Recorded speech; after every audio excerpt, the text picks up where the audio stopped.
Hi, this is Brandon from thirstgym.com. Today we're talking about an exercise called the wall slide. There's a great upper back, shoulder, pre-hab, rehab exercise you can put in your training programs for your athletes and your clients. You can put it as a warm-up, you can put it up as a finisher, you can pair it with downtime with some of your main strength exercises. There's a lot of places you can put this exercise, and it's a really good exercise for overhead athletes. Anybody that's got kind of shoulder problems, weak low traps, great, phenomenal exercise, and all you need for this exercise is a wall, so you can also do this at home if you really want to. I will admit I have poor shoulder mobility. I am a terrible person to demo this exercise. However, I probably also need to make sure that I do it more, but I want to be able to show you what it looks like and some of the key coaching points we want, and I can show you where I struggle and probably where most clients are going to struggle. I'm probably just going to be worse more than others due to my shoulder mobility and limitations. So like I said, we need a wall, and what I want you to do is be able to find your feet and be able to get a good 12, 8, 10, 14 inches away from the wall, depending on how tall you are. And then what we want to try to do is we want to make sure our back is against the wall, so our butt and our back, and to be able to find your posterior tilt. So if you don't know what that is, we basically want the rib cage and the pelvis stacked on top of one another. And so most people are going to have that slight bend in their low back, and that's totally normal, but we're going to try to purposely get rid of that rounding of the low back. We want to be flat from tailbone to head. So getting our feet away gives us the ability to do that. So to be able to find that first, I like to put our shoulders or butt on the wall. We arch, so we want to over-exaggerate what we have, and then we want to get rid of it.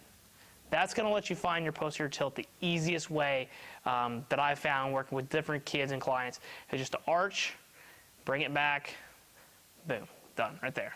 Slight bend in the knees, that gets me at a good athletic stance, but gives me the ability to keep everything flat. You can already tell that I'm trying to cheat too.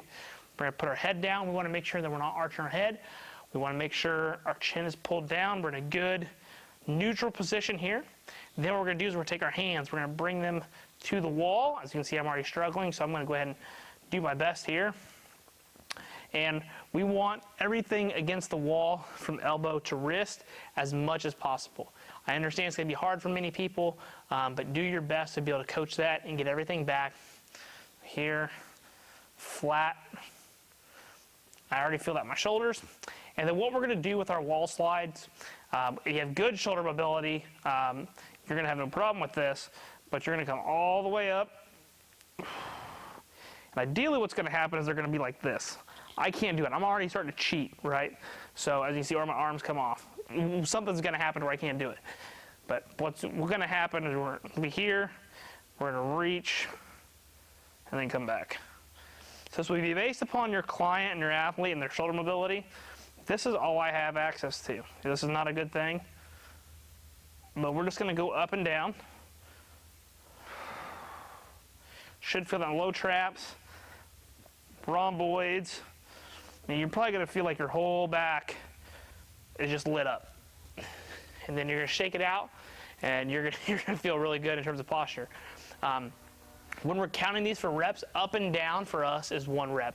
I like to program these for about 8 to 10 slides, and then just try to work on getting these better over time. So the goal is to try to get to where it's going to be here and up, but as you can tell, people that are compensating, you're almost going to just reach up and out. We don't have a whole lot of mobility to us, so we've got to work with what we have and just try to embrace the positive aspects of feeling the muscles work, and know that it can get better with time as long as the rest of our warm-ups and things are going the way that we want to. The other option that you have is you can sit down on the ground. If you're having a hard time finding that posterior pelvic tilt, you can sit down on the ground, and a lot of times you'll be able to find that position easier, and then you just perform the same thing.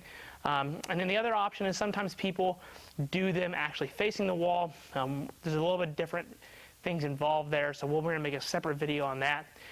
But in most cases than not, you're going to just have the wall, posterior tilt, everything against the wall the best you can depending upon your mobility limitations. Chin's tucked, everything is neutral, and then we're just going to reach towards the ceiling as much as we can and then come back. Remember, you want to keep everything against the wall and just micro movements until it starts to open up. So if you got any questions, feel free in the comment section. Thanks. Have a great day.